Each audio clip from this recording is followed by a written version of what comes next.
Informasi lain, Sekjen DPR Winantu Ningtyastiti belum menerima surat pemecatan Fahri Hamzah dari DPP Partai Keadilan Sejahtera. Surat tersebut wajib diserahkan ke pimpinan DPR dan Sekjen DPR bila PKS telah memecat Fahri Hamzah. Winantu Ningtyastiti menjelaskan DPP PKS wajib menyerahkan surat pemberhentian yang sah kepada pimpinan DPR dan Sekjen DPR jika akan memberhentikan Fahri Hamzah sebagai anggota Dewan. Surat ini akan ditindaklanjuti secara administrasi untuk mengurus penggantian anggota Dewan dan penggantian wakil ketua DPR dari fraksi PKS yang saat ini dijabat Fahri Hamzah. Hingga saat ini Winantu Ningtyastiti mengaku belum menerima surat pemberhentian Fahri Hamzah dari DPP PKS. Kalau mekanisme formalnya itu pemberhentian anggota Dewan bagaimana sih, Bu? Ya ada mekanismenya dari DPP, gitu, seperti pimpinan Dewan. Seperti PAW atau? Ya. Nah, kalau untuk mengganti pimpinan DPR-nya sendiri, Bu? Iya ada di undang-undang DPR. Teman-teman. Sementara itu Gubernur DKI Jakarta menganggap tidak aneh dengan tertangkapnya anggota DPRD DKI Jakarta M. Sanusi dalam operasi tangkap tangan KPK. Ahok menilai Sanusi tidak pernah melaporkan harta kekayaannya dan juga Sanusi diketahui selalu bergaya hidup mewah. Hidupnya mewah aja, jam tangannya miliaran, jadi kalau ketemu mobilnya miliaran semua mobil yang kelas atas dia punya. Ya saya nggak tahu, mungkin dia orang kaya kali. Ya. Berapa penghasilannya, gaya hidupnya. Jadi nggak usah banyak ngomong kita gitu loh. Nah sekarang LHKP-nya kagak lapor gimana coba? Kamu cek aja tuh Sanusi sama Taufik lapor LHKPN nggak? Kagak, naik S-Class, Range Rover, Jaguar. Ya kan, Alfa tuh ada kelas atas lah, Mercy yang V-Class, ya susah kita ngomong. Hari ini akan segera merilis informasi mengenai operasi tangkap tangan yang mereka lakukan kemarin yang melibatkan anggota DPRD DKI Jakarta. Kami langsung bergabung bersama rekan-rekan kami, ada Syahzawi Sastro dari Gedung KPK Jakarta dan Laila Zahra dari Gedung DPRD Jakarta. Saya akan ke Syahza terlebih dahulu. Syahza, setelah merilis informasi kasus PTBA yang merupakan BUMN, kapan KPK akan merilis informasi tangkap tangan yang melibatkan anggota DPRD DKI Jakarta? Ya, Zakia, tadi memang pada konferensi pers yang tadi pagi dilakukan, memang pimpinan KPK Agus Raharjo menyatakan bahwa nanti sore rencananya akan dilakukan kembali konferensi pers ini terkait dengan operasi tangkap tangan yang dilakukan malam tadi yang telah mengamankan satu orang Ketua Komisi D DPRD DKI Jakarta Muhammad Sanusi. Memang Muhammad Sanusi ini tadi malam diamankan oleh KPK bersama dengan juga mobil mewahnya, yaitu dengan merek Jaguar dan beberapa dokumen yang diduga ini memang merupakan untuk dilakukannya penyelidikan lebih lanjut. Namun hingga saat ini kami belum mengetahui kasus apa yang membelit Ketua Komisi D DPRD DKI Jakarta ini, maksud kami Muhammad Sanusi. Dan Muhammad Sanusi ini merupakan anggota fraksi Partai Gerindra yang berada di DPRD DKI Jakarta, dan Muhammad Sanusi ini masuk dalam daftar bakal calon gubernur dari Partai Gerindra. Dan selain itu juga informasi ditahannya Muhammad Sanusi telah dibenarkan oleh istrinya dan juga rekan-rekannya dari Partai Gerindra. Dan diketahui juga Sanusi ini hingga saat ini belum menyerahkan laporan harta kekayaannya kepada Komisi Pemberantasan Korupsi. Dan kami masih terus menunggu, Zakia, bagaimana keterangan resmi terkait operasi tangkap tangan yang lagi-lagi membelit anggota Dewan Perwakilan Rakyat ini. Zakia. Syahza, dari informasi yang beredar dan juga yang bisa Anda himpun di sana, siapa saja yang terlibat dalam kasus ini?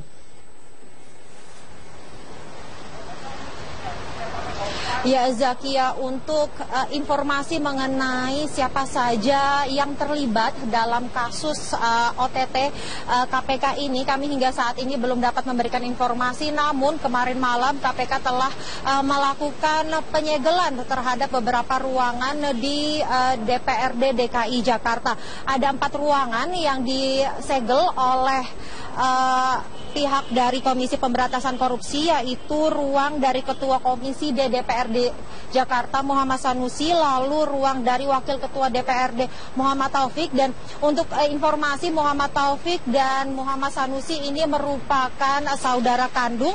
Kemudian ruang pemantau CCTV dan ruang kabak perundang-undangan.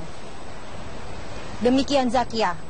Baik, terima kasih Syahza atas informasinya. Sekarang saya akan ke Laila. Laila, ruangan mana saja yang digeledah oleh KPK?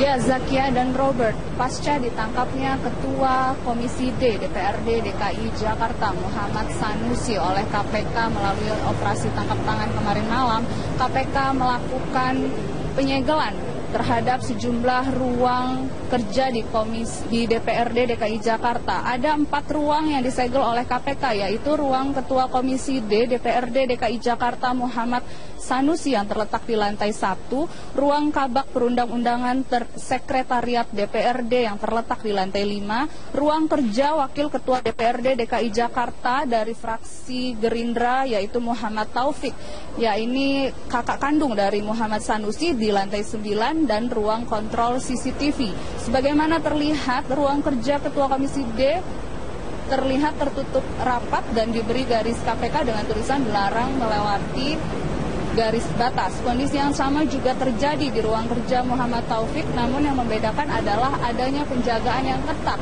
dari ruang kerja M. Taufik dan juga ruang kontrol CCTV serta ruang kabak perundang-undangan DPRD DKI Jakarta. Tidak ada aktivitas tetap berjalan seperti biasanya di gedung DPRD DKI Jakarta, tidak ada yang berbeda dari hari biasanya. Zakia dan Robert. Iya, Laila, dengan adanya penggeledahan ini apakah mengganggu aktivitas Dewan di sana?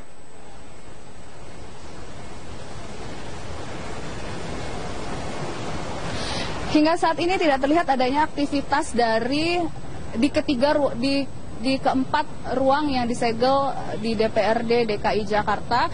Namun M. Taufik tidak terlihat berkantor pada hari ini dan tidak ada aktivitas di ruang kabak perundang-undangan DPRD DKI Jakarta maupun di ruang kontrol CCTV dan juga di ruang Ketua Komisi D DPRD DKI Jakarta. Namun pada agenda-agenda lain dan pada aktivitas lainnya di gedung DPRD DKI Jakarta tetap berjalan normal seperti biasanya. Sementara informasi yang kami dapatkan dari sini, KPK akan mendatangi ke ruang-ruang kerja di DPRD DKI Jakarta yang telah disegel untuk melakukan penyelidikan dan penyidikan. Zakia dan Robert. Iya, baik. Terima kasih Laila Zahra atas informasinya langsung dari gedung DPRD DKI Jakarta. Dan sebelumnya ada Syahzawi Sastro dari gedung KPK.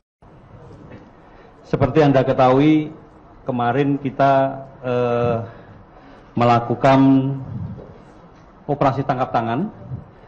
Pagi ini kita khusus untuk yang kejadian pagi, karena kita diburu oleh tenggat waktu yang 24 jam kita harus sudah mengeluarkan sprindiknya.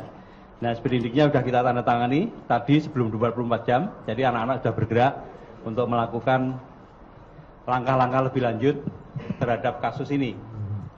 Nah, nanti waktunya akan ditentukan kemudian. Kita khusus akan menggelar yang OTT yang kedua. Jadi saya mohon pertanyaannya yang pagi ini sekitar OTT yang pertama aja ya. Pertama yang ingin saya sampaikan, KPK mengamankan 3 orang dalam operasi tangkap tangan yang digelar pada Kamis tanggal 31 Maret 2016 pukul 9 pagi di sebuah hotel di Bilangan Cawang, Jakarta Timur.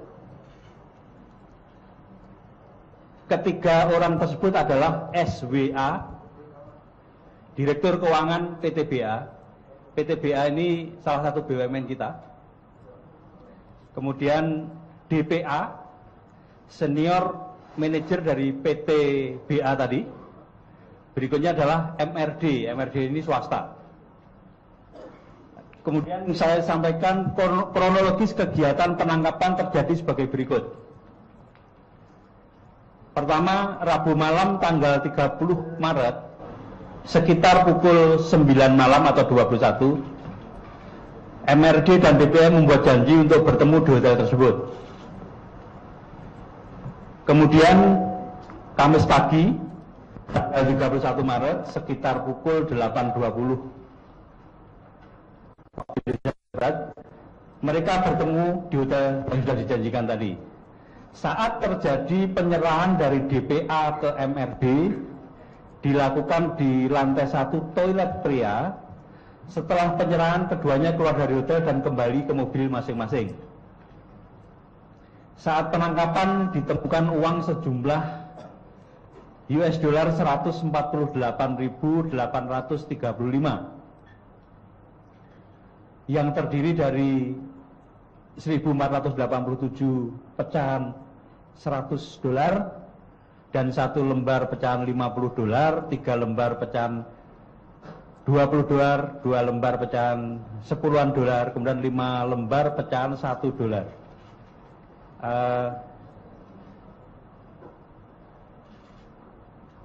Kemudian pemberian tersebut diduga untuk menghentikan penyelidikan atau penyidikan tindak pidana korupsi pada PTBA di Kejaksaan Tinggi DKI Jakarta. Setelah melakukan pemeriksaan 1 kali 24 jam pasca penangkapan, KPK telah melakukan gelar perkara. KPK memutuskan untuk meningkatkan status penanganan perkara ke penyidikan sejalan dengan penetapan 3 orang tersangka. Suratnya sudah kami tanda tangani.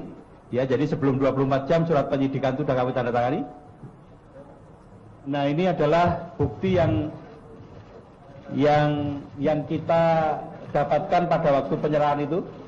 Mungkin ditampilkan aja, Dik. Setelah ini atau saya lanjutkan dulu ya? Iya, Pak, saya lanjutkan dulu. Nah, terhadap ketiga tersangka disangkakan pasal 5 ayat 1 huruf A Undang-Undang Nomor 31 Tahun 99 tentang pemberantasan tindak pidana korupsi sebagaimana telah diubah Undang-Undang Nomor 20 Tahun 2001 tentang perubahan atas Undang-Undang Nomor 1 Tahun 99 tentang pemberantasan tindak pidana korupsi. Jo pasal 55 ayat 1 ke 1 KUHP pidana atau pasal 5 ayat 1 huruf A Undang-Undang Nomor 1 Tahun 99 sebagaimana telah diubah dengan Undang-Undang Nomor 20 Tahun 2001 tentang perubahan atas Undang-Undang 31 Jo pasal 55 ayat 1 ke 1 Jo pasal 53 ayat 1 KUHP pidana. Kemudian yang perlu Anda catat juga, semalam telah dilakukan pemeriksaan awal saksi terhadap 2 orang dari Kejaksaan Tinggi DKI, yaitu Bapak SS dan Bapak TS. Malah selesai pemeriksaannya jam 5 pagi. Kemudian perlu saya apresiasi teman-teman dari Kejaksaan karena operasi ini berhasil dilakukan atas kerjasama yang baik antara Kejaksaan Agung dan KPK. Dan untuk langkah selanjutnya bisa saja kasus ini membuka Pandora yang lebih luas. Itu kita akan selalu berhubungan, akan selalu berkoordinasi dengan teman-teman dari Kejaksaan.